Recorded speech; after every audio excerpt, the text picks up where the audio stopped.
temps qu'on apprenne à se connaître, qu'on puisse échanger. Donc je t'invite à prendre place, à t'installer et à visionner.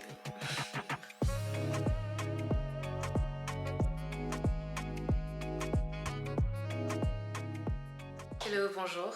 Welcome back to my channel.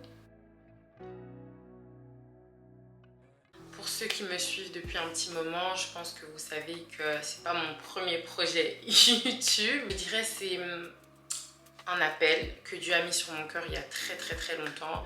J'ai eu ma première chaîne YouTube en 2015. À l'époque, je me souviens, j'avais la Sony Alpha d'ailleurs que j'ai cassée, je sais plus comment. J'ai abandonné, je sais plus trop pourquoi. Et ensuite, j'ai eu ce projet donc de cette chaîne sur laquelle on est actuellement en 2020. J'étais pas du tout active parce que je pense que c'était pas le moment. Aujourd'hui, ça l'est. Et je suis beaucoup plus mature, ma vision elle est beaucoup plus claire sur ce que j'ai envie de partager avec vous, de quoi j'ai envie de vous parler et ce que j'ai envie de vous montrer. Donc je suis très heureuse de pouvoir un peu vous parler de moi et de mon parcours, de mon témoignage et de tout simplement qui je suis. Moi, c'est Naomi Mukingeshai, plus pour très longtemps. J'ai 29 ans. Je suis belge, d'origine congolaise. Je suis la cadette de 3 enfants. Je suis née, j'ai grandi à Bruxelles à l'âge de 12 ans. Avec ma famille, on est parti vivre en Angleterre. J'ai fini l'école et ensuite je suis partie vivre à Paris. Et il y a à peu près presque 2 ans, je suis revenue vivre à Bruxelles. So, a full circle moment. Pour parler d'où je viens, je pense que c'est très important parce que quand on sait d'où on vient, on sait où on va.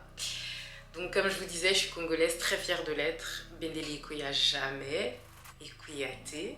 Mes 2 parents sont Moulouba, donc Naza Moulouba. Koyetuka Kujimini, très fière aussi. C'est important d'être fière parce que la culture, les traditions plutôt, les coutumes, c'est un héritage incroyable. Et moi j'ai vraiment eu cette grâce de béni un peu dans ma culture. On est de la région de Kananga. Ma mère est de Bakwa-Tembwa et mon père est des Benakalamba. Je suis d'une lignée royale. Quelle grâce. Et je suis très fière de mes origines. Sans me vanter, vraiment sans me vanter, mais c'est important de connaître sa valeur, de savoir tous les dons que Dieu a placés en nous. Je suis super intelligente. No lie. Grâce à Dieu. Et donc j'ai eu un parcours académique, je dirais, brillant, voire exemplaire. J'ai eu mon certificat d'études de base à 11 ans. Ensuite, on est parti vivre en Angleterre, comme je vous l'ai dit.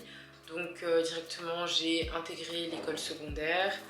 Ensuite, j'ai eu mon bachelier. Et directement, par grâce de Dieu, j'ai eu une bourse pour intégrer Aston University. Et j'ai fait des études en traduction des langues modernes pendant 4 ans. Ma 3e année, en fait, c'était une opportunité d'aller dans un autre pays, un pays étranger. Bon, du coup, moi, je suis pas partie très loin, je suis partie en France de travailler pour 2 entreprises. La première, Air France. Donc, j'ai travaillé pour Air France en tant que tutrice, donc dans leur centre de formation à Charles de Gaulle. J'ai fait ça 6 mois. Et ensuite, j'ai travaillé dans le département de communication de la banque HSBC. Une fois que j'ai fini ma 3e année, je suis retournée en Angleterre. Du coup, j'ai terminé tout simplement en faisant mon mémoire. J'ai fait ma défense. Et par grâce de Dieu, j'étais a star student.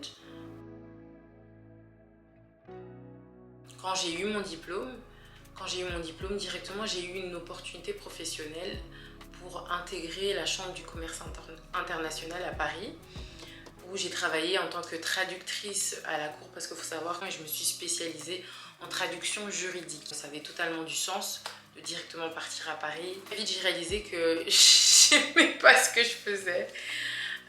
J'aimais pas du tout ce que je faisais. Et j'étais dans une institution qui est un peu vieillot, donc il n'y avait pas énormément de jeunes. À l'époque, j'avais 22 ans, se retrouver comme ça, toute seule. En plus, j'étais la seule noire, pour pas changer. Moi, je suis quelqu'un, j'aime pas subir. Je pense que vous avez sûrement, si vous me connaissez, vous m'avez déjà entendu dire ça. Après 1 an, j'ai décidé de démissionner. Et donc, suite à ça, je suis directement partie dans un cabinet d'avocat encore, pour pas changer. Je suis restée un peu dans mon, je dirais dans mon domaine, mais j'aimais toujours pas parce que j'étais en train de me rechercher tout simplement. Et puis de là, j'ai intégré une société d'informatique qui place au fait qui place des personnes spécialisées dans l'informatique dans des entreprises qui s'appellent Tech Systems. J'ai travaillé là-bas à peu près presque 2 ans. Et vraiment, j'ai super bien évolué là-bas. C'est là-bas que j'ai vraiment appris que j'étais une personne qui devait travailler avec les gens parce que j'aime les gens et j'aime bien ce rapport, créer ce rapport et tout simplement échanger avec les gens au quotidien. Donc c'était vraiment chouette. Covid, ouais, on a eu Covid et c'est là que vraiment je me suis vraiment recherchée. Je me suis dit mais qu'est-ce que je peux faire? Il faut vraiment que je fasse quelque chose qui me ressemble. Et là j'ai eu l'opportunité un master en marketing digital. Une des meilleures décisions que j'ai prises parce qu'en faisant ça, j'ai réalisé que j'avais vraiment un don pour tout ce qui était un peu, je dirais, visuel. Quelque chose que je ne savais pas que j'avais. Et donc j'ai pu vraiment comprendre le marketing digital dans un premier temps et savoir comment l'utiliser dans l'ère de ce jour tout simplement. J'ai pu directement, suite à ça, devenir chef de projet digital dans une agence publicitaire. Et je travaillais exclusivement pour Mercedes, pour Hummer, je travaillais pour Opel, Citroën, ainsi de suite. Aujourd'hui, je suis une jeune entrepreneuse. J'ai lancé ma marque de vêtements avec mon fiancé qui s'appelle Holygown. C'est une marque qui rassemble et qui mélange différents univers, différentes cultures et différentes générations. C'est une manière de mettre au goût d'aujourd'hui des habits d'antan. On tire nos inspirations de textes bibliques. Donc c'est une manière d'allier ma passion pour la mode et le design à tout simplement ma foi et mes convictions. Aujourd'hui, je me relance sur YouTube. Je suis fière d'enfin faire ce grand pas qui veut dire tellement pour moi. Je pense que c'est important aujourd'hui de pouvoir voir des choses non seulement inspirantes, mais édifiantes. Parce que je pense qu'être une inspiration pour les autres, un exemple, c'est quelque chose de bien. Mais je pense qu'avoir de l'impact et édifier ou toucher la vie des gens, c'est encore mieux. Aujourd'hui, je suis dans le processus de mariage. Je suis heureuse, je suis comblée. Je suis fière de moi, fière de la Naomi d'hier, de la Naomi d'aujourd'hui et de la Naomi de demain. Je viens de loin, je viens de loin, je viens de loin. Et pour toutes ces choses-là et pour toutes mes peines, mes difficultés, mes traumas, mes manques, mes lacunes, je suis reconnaissante parce qu'elles ont toutes ces différentes choses ont fait de moi la personne que je suis aujourd'hui. Et c'est une grâce d'être encore en vie, d'être debout, de se motiver à être une grande. Et donc, je ne peux que être fière de moi. Comme sûrement beaucoup d'entre nous, je suis bénie et j'ai la grâce d'être née dans une famille chrétienne. Dès mon plus bas âge, d'ailleurs, lorsque je suis née, j'ai été présentée à l'église et on m'a remis au Seigneur.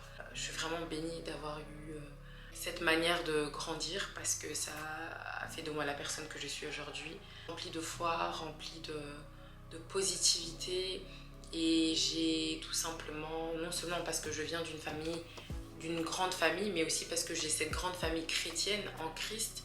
Les belles valeurs chrétiennes m'ont été transmises et je me suis baptisée assez tôt, j'ai pris cette décision assez tôt dans ma vie. J'ai voulu vraiment suivre Christ.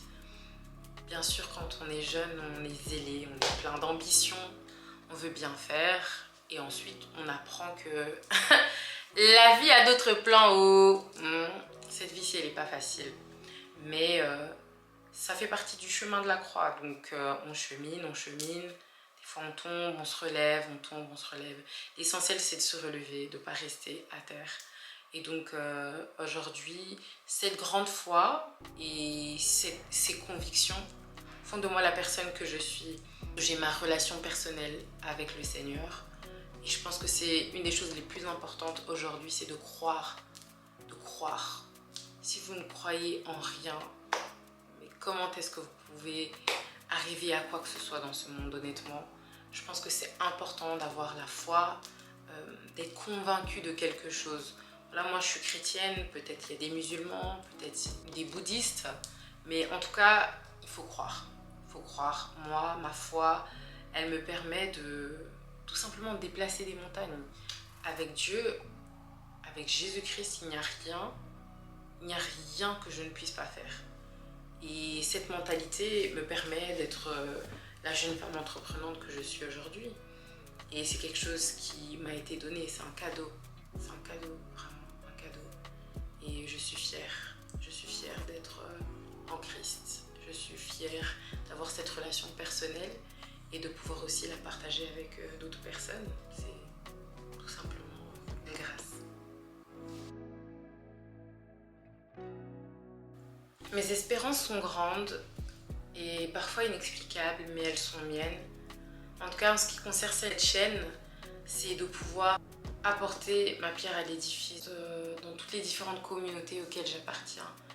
Donc, que ce soit la communauté congolaise, la communauté chrétienne, la communauté noire, et de pouvoir apporter ma pierre à l'édifice par mon partage. Parce qu'une chose que j'ai toujours appris, le bien-être universel, c'est de vivre pour les autres. Certains d'entre vous, vous ne le voyez pas comme ça, mais moi, c'est comme ça que je le vois. Peut-être que vous vous dites, sur cette chaîne YouTube, je me montre au final. C'est peut-être égocentrique. Mais partager, les gens ne réalisent pas que partager, c'est un sacrifice. C'est une preuve d'amour. On partage une astuce, un conseil ou une partie de notre vie. C'est quand même une sorte de sacrifice. Oui, certains aujourd'hui, voilà, ils ont des gains financiers grâce à ces partages. Mais ça reste un sacrifice de pouvoir vous partager mon histoire, de me tenir ici, de vous parler. C'est quand même effrayant parce que je vais être jugée. Il y a des gens qui vont créer des opinions sur moi. Donc, en réalité, moi, comment je le vois, c'est une manière d'apporter, de partager. Et j'espère qu'à travers ces partages, quelqu'un derrière l'écran sera béni, édifié, changé, motivé, encouragé à faire ce à quoi vous êtes appelés à faire. Dans cette vie, on a tous des appels, on a tous des raisons. Et c'est important de les connaître. Je suis très heureuse de savoir mon why, mon pourquoi, et d'être en paix avec moi-même et de marcher la tête haute, sachant que je fais ce à quoi j'ai été appelée pleinement. Merci d'avoir suivi jusqu'ici. Partagez, commentez, écrivez-moi, mes DM sont ouvertes ici, c'est l'échange et le partage, donc n'hésitez vraiment jamais.